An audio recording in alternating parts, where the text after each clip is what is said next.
Olá, vamos falar agora do processo monitorar o engajamento das partes interessadas. Monitorar o engajamento das partes interessadas é o processo de monitorar as relações das partes interessadas do projeto e a adaptação de estratégias para engajá-las através da modificação de planos e estratégias de engajamento.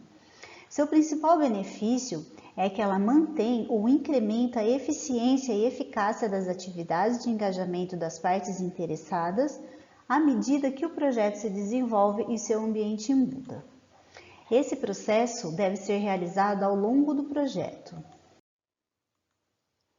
As entradas desse processo são o plano de gerenciamento do projeto, composto pelos planos de gerenciamento dos recursos, das comunicações e de engajamento das partes interessadas,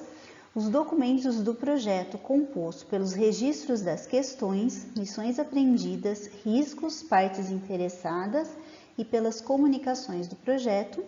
dados de desempenho do trabalho, fatores ambientais da empresa e ativos de processos organizacionais. Já como técnicas e ferramentas, temos a análise de dados com a análise de alternativas, causa raiz e partes interessadas, a tomada de decisões com a análise de decisão envolvendo múltiplos critérios e a votação, representação de dados com a matriz de avaliação do nível de engajamento das partes interessadas, habilidades de comunicação por meio de feedbacks e apresentações, habilidades interpessoais e de equipe por meio da escuta ativa, consciência cultural, liderança, rede de relacionamentos e consciência política e reuniões. E como saídas temos as informações sobre o desempenho do trabalho, solicitações de mudança, atualizações do plano de gerenciamento do projeto em relação ao plano de gerenciamento dos recursos, das comunicações e partes interessadas,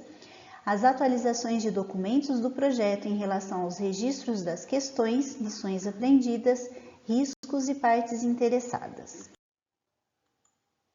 Os fatores ambientais da empresa que podem influenciar o processo monitorar o engajamento das partes interessadas incluem a cultura organizacional, clima político e estrutura de governança, políticas de administração de pessoal, limite dos riscos das partes interessadas, canais de comunicação estabelecidos, tendências, práticas ou hábitos globais, regionais ou locais e distribuição geográfica de instalações e recursos.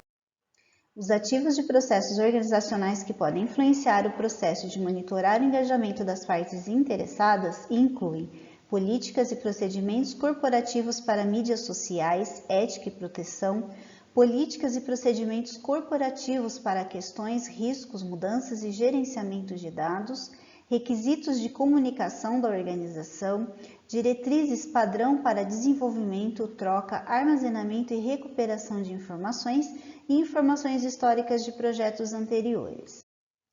Os tipos de reuniões que podem ser usadas nesta etapa incluem reuniões de status, reuniões em pé, retrospectivas e quaisquer outras reuniões conforme acordado no plano de engajamento das partes interessadas para monitorar e avaliar os níveis de engajamento das mesmas. As reuniões não se limitam mais a interações presenciais ou telefonemas individuais. Embora as interações presenciais sejam ideais, podem ser caras. A teleconferência e a tecnologia fazem a ponte e fornecem diversas formas de se conectar e fazer uma reunião. Informações sobre o desempenho do trabalho incluem informações sobre o status do engajamento das partes interessadas, como o nível de apoio atual do projeto e em comparação com os níveis desejados de engajamento, conforme definidos na matriz de avaliação do nível de engajamento das partes interessadas, no cubo de partes interessadas ou em outra ferramenta. As solicitações de mudança podem incluir ações corretivas e preventivas para aprimorar o nível atual de engajamento das partes interessadas.